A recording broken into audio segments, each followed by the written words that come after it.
Assalamualaikum warahmatullahi wabarakatuh. Awas, sayuran sehat yang Anda makan setiap hari ternyata bisa menjadi racun pemicu stroke, batu ginjal, bahkan patah tulang. Saya, Dr. Slamet Wibowo, dari channel Klinik Sehat Lansia, hari ini merasa wajib membongkar sebuah kebenaran pahit yang selama ini disembunyikan dari Anda. Sebelum saya lanjutkan, saya ingin kita semua bersatu dalam kewaspadaan ini. Silahkan tulis nama dan asal kota Anda di kolom komentar agar kita bisa saling menjaga. Selama lebih dari 3 dekade, saya telah menyaksikan ribuan lansia yang hidupnya hancur, bukan karena mereka makan sembarangan, tapi justru karena mereka terlalu rajin makan sayur yang salah. Ya, Anda tidak salah dengar. Sayuran yang Anda puja-puji sebagai sumber kesehatan, yang Anda beli setiap pagi di pasar dengan niat baik, ternyata bisa menjadi pengkhianat paling kejam bagi tubuh Anda yang sudah menua, terutama jika Anda rutin meminum obat-obatan. Jangan sampai niat tulus Anda untuk sehat justru berakhir dengan vonis cuci darah atau kelumpuhan permanen. Tetaplah bersama saya, karena sebentar lagi saya akan menyebutkan 6 sayuran yang mungkin saat ini ada di dapur Anda, siap menjadi bom waktu yang akan meledak tanpa Anda sadari. Kenapa bisa begitu? Karena tubuh kita di usia 60 tahun ke atas itu sudah berubah total dibanding waktu muda. Metabolisme melambat drastis, fungsi ginjal menurun sampai 50%, produksi enzim pencernaan berkurang, dan yang paling penting, mayoritas lansia mengkonsumsi obat-obatan rutin, obat darah tinggi, obat jantung, obat diabetes, obat pengencer darah. Nah, kombinasi sayuran tertentu dengan obat-obatan ini yang bisa jadi bom waktu. Saya tidak sedang menakut-nakuti Anda, tapi ini fakta medis yang sudah terbukti di jurnal-jurnal kesehatan internasional. Bayangkan Anda sudah niat baik makan sayur setiap hari, rajin ke pasar pagi-pagi beli sayuran segar, masak dengan penuh cinta untuk keluarga, tapi ternyata malah merusak tubuh sendiri dan orang-orang tersayang. Sayang sekali kan? Makanya saya merasa wajib memberitahu Anda informasi penting ini. Coba ingat-ingat baik-baik. Akhir-akhir ini, apakah Anda sering merasa pusing tiba-tiba tanpa sebab? Atau badan gampang lebam padahal tidak terbentur apa-apa? Mungkin lutut sering nyeri dan bengkak terutama pagi hari? Perut sering kembung atau tidak nyaman setelah makan sayur? Atau Anda merasa selalu lelah meskipun sudah tidur 8 jam? Sering kesemutan di tangan dan kaki? Kulit mudah gatal-gatal atau bahkan sering lupa hal-hal kecil? Kebanyakan orang, termasuk mungkin dokter Anda, akan bilang, itu kan wajar, namanya juga udah tua. Terima saja, memang begitu proses penuaan. Salah besar. Itu bukan karena tua, tapi bisa jadi karena sayuran yang Anda makan setiap hari sedang merusak tubuh Anda secara perlahan tapi pasti. Tubuh Anda sebenarnya sedang berteriak minta tolong melalui gejala-gejala ini, tapi kita sering mengabaikannya. Kita pikir itu hal biasa, padahal tidak. Gejala-gejala kecil ini kalau dibiarkan terus-menerus bisa berkembang jadi masalah besar, stroke, gagal ginjal, patah tulang panggul, atau bahkan kematian mendadak.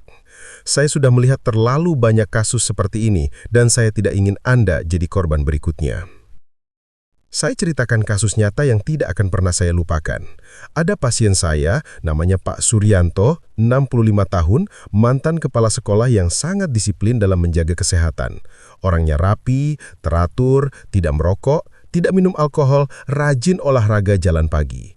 Beliau datang ke klinik saya dengan kondisi yang membuat saya kaget. Badan penuh lebam-lebam biru kehitaman dari lengan sampai paha. Istrinya yang mendampingi sampai menangis ketakutan, dikira suaminya kena penyakit darah serius atau bahkan kanker darah.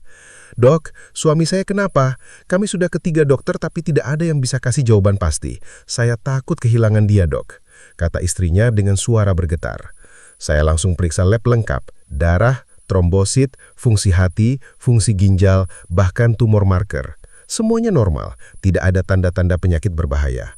Lalu kenapa badannya penuh lebam? Disinilah pengalaman saya menangani lansia jadi sangat penting. Saya tanya detail tentang pola makan sehari-hari dan obat-obatan yang diminum. Ternyata Pak Suryanto ini sangat rajin makan sayuran hijau, bayam, kangkung, sawi hijau setiap hari dalam porsi besar karena percaya itu menyehatkan. Padahal beliau juga rutin minum warfarin, obat pengencer darah yang diresepkan dokter jantungnya.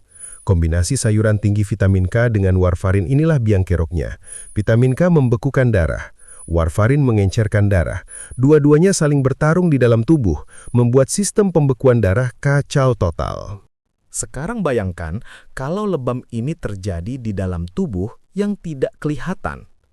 Di otak misalnya, bisa stroke perdarahan yang fatal dalam hitungan menit. Atau di usus, bisa pendarahan dalam yang tidak terdeteksi sampai terlambat. Pak Suryanto sangat beruntung karena datang ke saya sebelum terjadi hal yang tidak diinginkan. Nah, makanya hari ini saya akan bongkar tuntas 6 sayuran yang harus diwaspadai lansia. Saya ulangi ya, bukan berarti sayuran ini jelek atau tidak sehat sama sekali.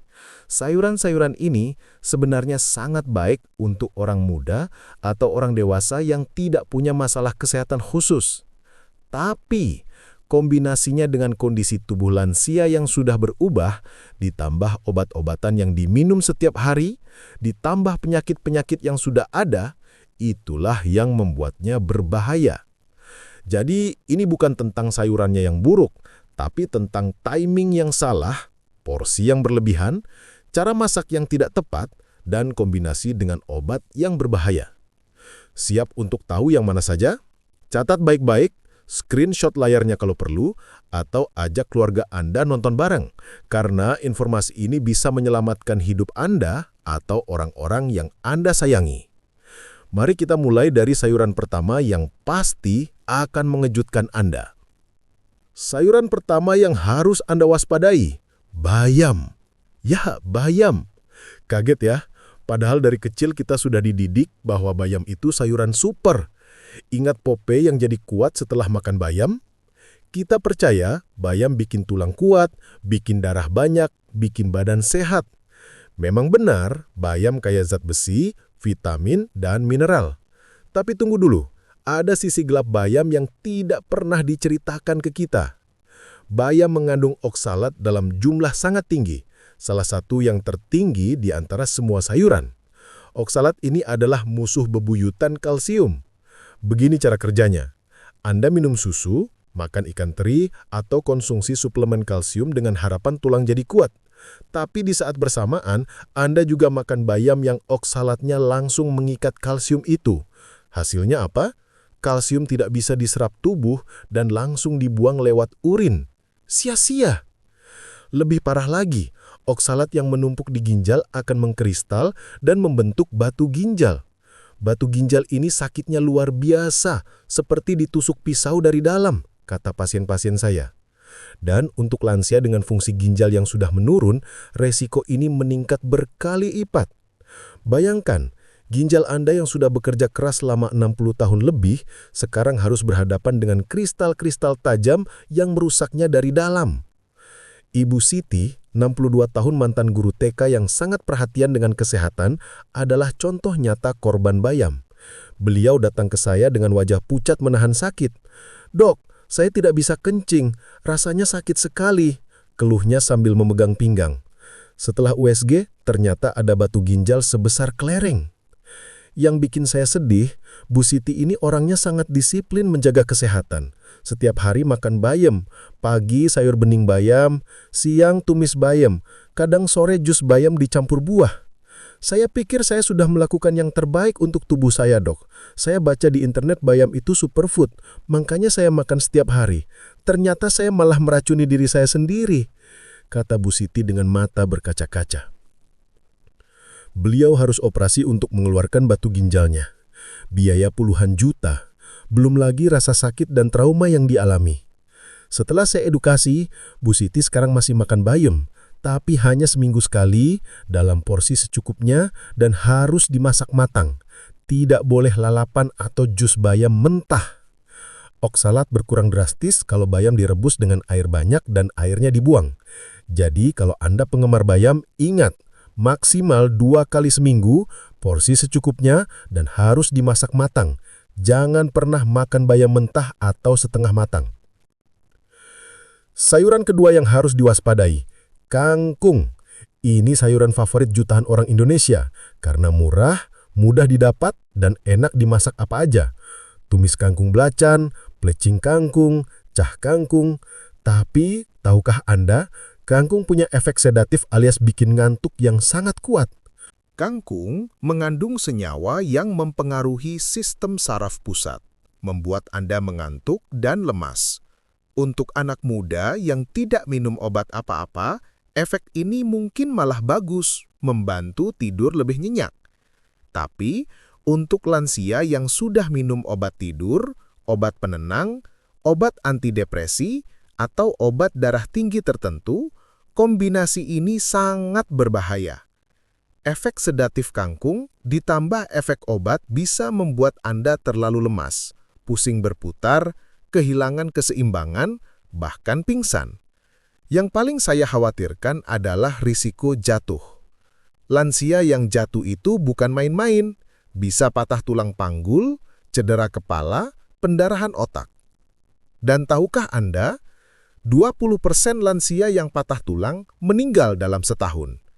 Sisanya banyak yang tidak bisa jalan normal lagi, harus pakai kursi roda atau tongkat seumur hidup. Pak Budi, 67 tahun, pensiunan sopir bus yang masih gagah, adalah korban kombinasi kangkung dan obat tidur. Suatu malam, beliau makan kangkung plecing porsi besar saat makan malam. Seperti biasa sebelum tidur, beliau minum obat tidur yang diresepkan dokter. Pagi harinya, saat bangun untuk ke toilet, tiba-tiba kepala berputar, pandangan kabur, dan bruk, beliau jatuh di kamar mandi. Rasanya seperti mabuk berat, Dok, padahal saya tidak minum alkohol. Kepala pusing, badan tidak bisa dikontrol, kaki seperti jeli, cerita Pak Budi sambil menunjukkan bekas jahitan di kepalanya. Untung istrinya cepat tanggap dan langsung bawa ke UGD. Pak Budi harus dijahit 7 jahitan di kepala dan mengalami gegar otak ringan. Sekarang beliau trauma dan tidak berani makan kangkung lagi, terutama malam hari. Jadi ingat, kalau Anda minum obat tidur, obat penenang, atau obat darah tinggi, hindari kangkung sama sekali. Atau kalau memang sangat ingin makan, makanlah pagi atau siang hari dalam porsi kecil. Jangan malam hari. Dan pastikan ada orang yang mendampingi Anda. Jangan sendirian. Sayuran ketiga yang sangat berbahaya, kale dan sawi hijau. Dua sayuran ini sedang ngetren banget sebagai superfood. Di mal-mal sudah banyak yang jual salad kale, jus kale, chips kale. Sawi hijau juga dianggap sayuran super yang menyehatkan. Memang benar, kedua sayuran ini kaya nutrisi. Tapi, buat lansia yang minum obat pengencer darah seperti warfarin, ini adalah kombinasi mematikan. Kale dan sawi hijau mengandung vitamin K dalam jumlah luar biasa tinggi. Satu mangkuk kale mengandung vitamin K hampir 7 kali lipat kebutuhan harian. Vitamin K fungsinya membekukan darah, kebalikan total dari obat pengencer darah yang Anda minum. Jadi bayangkan, Anda minum warfarin untuk mencegah pembekuan darah, tapi di saat bersamaan makan kale yang mendorong pembekuan darah. Apa yang terjadi? Obat Anda jadi tidak bekerja. Ini bukan teori, ini fakta medis. Banyak pasien stroke dan serangan jantung yang sebenarnya sudah minum obat dengan teratur, tapi tetap kena stroke gara-gara makanan yang mereka konsumsi. Dan yang paling menyedihkan adalah mereka tidak tahu kalau sayuran sehat yang mereka makan adalah penyebabnya.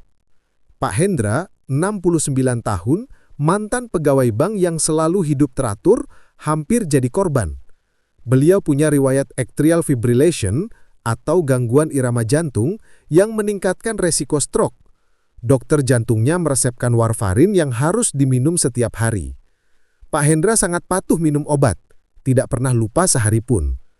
Tapi beliau juga sangat peduli kesehatan dan rajin makan salad kale setiap hari karena baca di internet kalau kale itu superfood. Suatu hari, Pak Hendra datang kontrol rutin dan dokternya kaget melihat hasil lab INR-nya atau ukuran kekentalan darah sangat rendah. Artinya darahnya terlalu kental padahal sudah minum obat pengencer darah dosis tinggi. Dokter saya bingung dan terus naikkan dosis warfarin, tapi INR tetap tidak stabil. Saya hampir kena stroke, Dok. Untung ketahuan penyebabnya sebelum terlambat. Cerita Pak Hendra dengan wajah pucat. Setelah diselidiki, ternyata kale lah biang keladinya. Vitamin K di kale melawan warfarin di dalam tubuh Pak Hendra. Setelah stop makan kale dan sawi hijau, INR-nya langsung stabil dan resiko stroke menurun drastis. Saya merasa bodoh sekali, Dok. Niat saya mau sehat, malah hampir membunuh diri sendiri, ujar Pak Hendra dengan nada menyesal. Jadi, ingat baik-baik. Kalau Anda minum obat pengencer darah apapun, warfarin, rivaroxaban, apixaban, jauhi kel dan sawi hijau. Ganti dengan sayuran rendah vitamin K seperti wortel, labu siam, terong, atau paprika. Nyawa Anda lebih berharga daripada ikut-ikutan tren superfood. Sayuran keempat yang berbahaya, tomat mentah.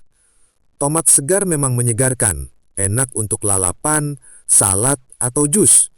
Tapi tahukah Anda, kalau tomat mentah adalah salah satu pemicu utama asam urat tinggi?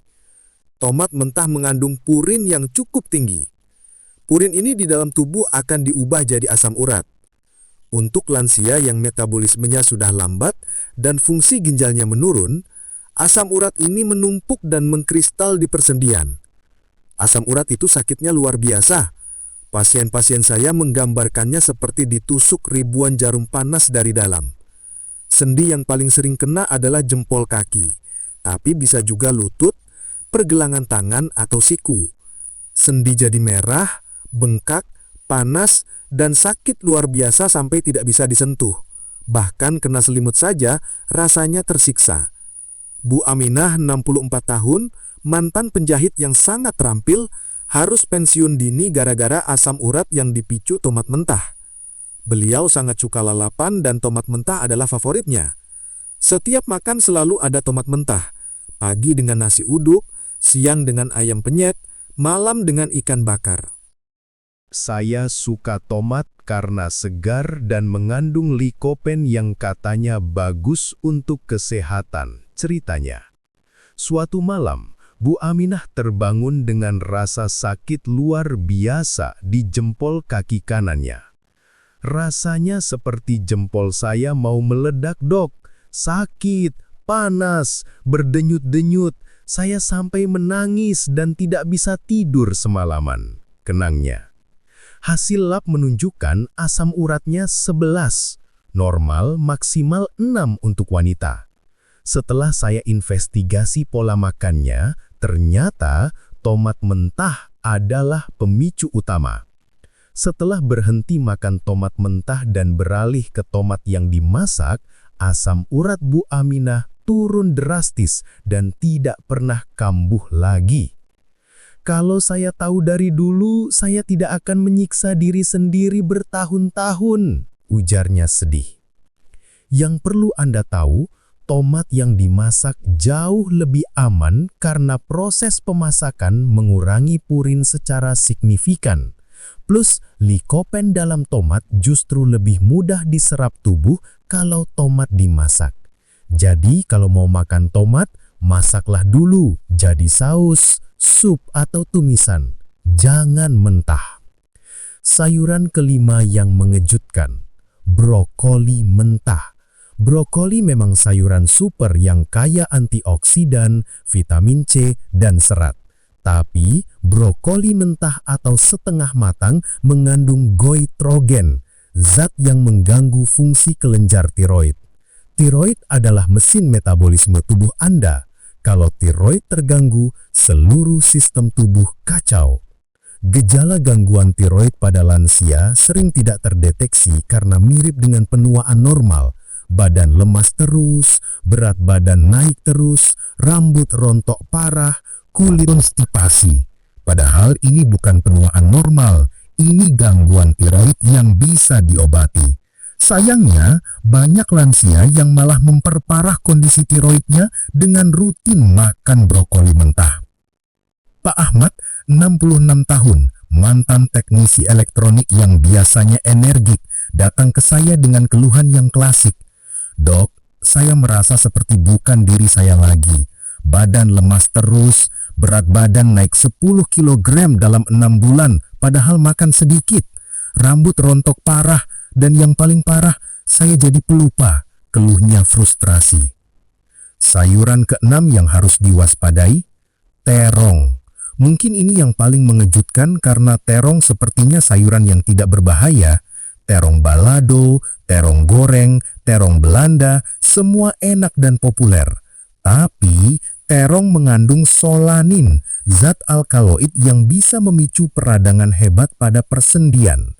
Untuk lansia yang sudah punya artritis rematik atau nyeri sendi, terong adalah musuh yang harus dihindari. Solanin dalam terong bekerja seperti racun yang merangsang sistem imun untuk menyerang sendi sendiri. Hasilnya, sendi jadi meradang, bengkak, kaku, dan nyeri hebat. Yang lebih parah, solanin juga mengganggu penyerapan kalsium, membuat tulang semakin rapuh.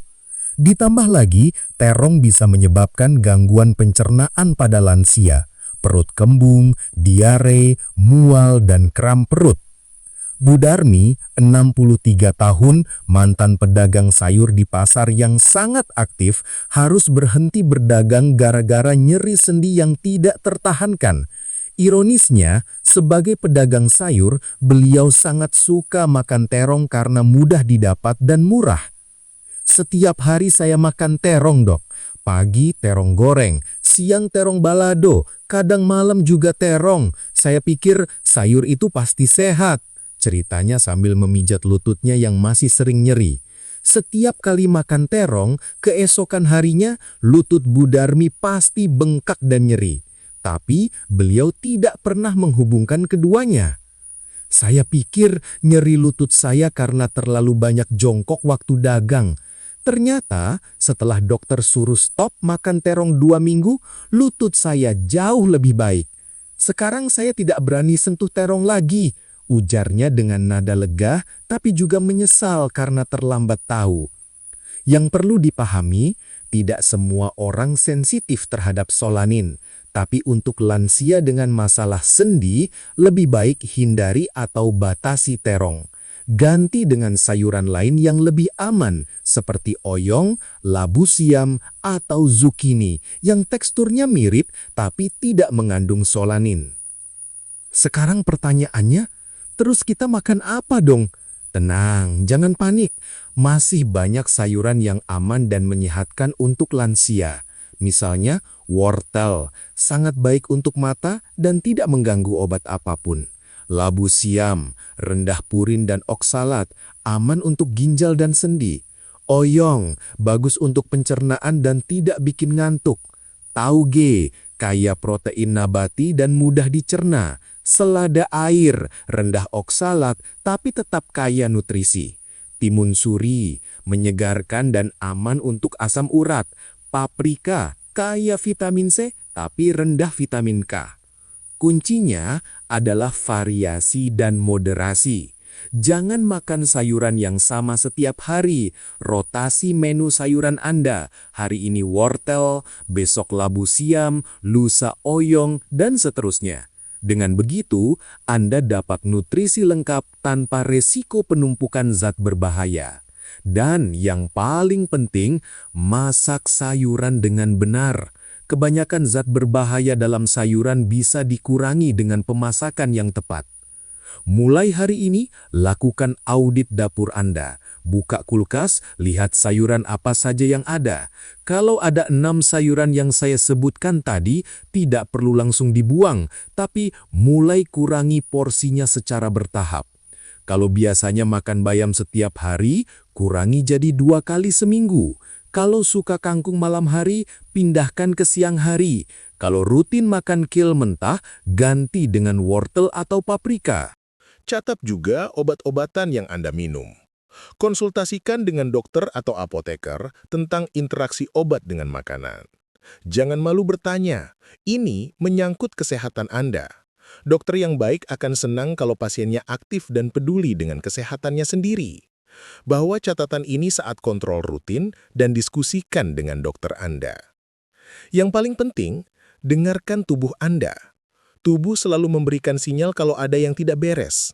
Perut kembung setelah makan terong, pusing setelah makan kangkung, lebam-lebam setelah bayam. Itu semua adalah cara tubuh berkomunikasi dengan Anda. Jangan abaikan sinyal-sinyal ini. Catat dalam buku harian, makanan apa yang Anda makan dan bagaimana perasaan Anda. Ingat, Anda tidak sedang menyiksa diri dengan pantangan. Anda sedang melindungi tubuh yang sudah setia melayani Anda puluhan tahun. Tubuh Anda sudah bekerja keras sejak Anda lahir. Jantung berdetak tanpa henti, paru-paru menghirup udara, ginjal menyaring racun, hati menetralkan toksin. Sekarang, di usia senja, tubuh Anda butuh perhatian dan perawatan ekstra. Berikan yang terbaik untuk tubuh Anda. Saya tahu, mengubah kebiasaan makan itu tidak mudah, apalagi kebiasaan yang sudah puluhan tahun. Tapi, percayalah, perubahan kecil hari ini bisa memberikan dampak besar untuk kesehatan Anda besok. Pak Suryanto sekarang bebas lebam dan bisa main dengan cucunya tanpa khawatir. Bu Siti tidak pernah kena batu ginjal lagi dan tulangnya semakin kuat. Pak Ahmad energinya kembali seperti 10 tahun lebih muda. Bu Darmi bisa jalan-jalan pagi tanpa tongkat. Anda juga bisa merasakan perubahan positif yang sama. Tidak perlu sempurna, mulai saja dari yang kecil. Satu perubahan kecil hari ini, satu lagi minggu depan, dan seterusnya. Dalam 3 bulan, Anda akan kaget melihat betapa besar perubahannya. Tubuh lebih ringan, tidur lebih nyenyak, energi lebih banyak, dan yang paling penting, Anda bisa menikmati masa tua dengan kualitas hidup yang baik. Jangan lupa ya, share video ini ke grup WhatsApp keluarga, grup arisan, grup pengajian, atau media sosial Anda. Informasi ini bisa menyelamatkan nyawa orang-orang terkasih. Banyak lansia di luar sana yang tidak tahu informasi penting ini dan terus meracuni tubuhnya tanpa sadar. Dengan share video ini, Anda sudah berbuat kebaikan yang luar biasa. Subscribe channel Klinik Sehat Lansia dan nyalakan loncengnya untuk mendapat informasi kesehatan terpercaya setiap minggu. Tulis di komentar dari daerah mana Anda menonton dan sayuran apa yang paling sering Anda konsumsi. Saya akan baca semua komentar dan jawab pertanyaan Anda di video selanjutnya. Terima kasih sudah menonton sampai akhir. Semoga informasi ini bermanfaat dan membuka mata Anda tentang pentingnya memilih makanan yang tepat di usia emas. Ingat, tidak ada kata terlambat untuk mulai hidup lebih sehat. Mulai hari ini, mulai dari sekarang. Saya Dr. Slamet Wibowo akan terus mendampingi perjalanan kesehatan Anda. Sampai jumpa di video selanjutnya. Tetap sehat, tetap bahagia, dan tetap semangat. Wassalamualaikum warahmatullahi wabarakatuh.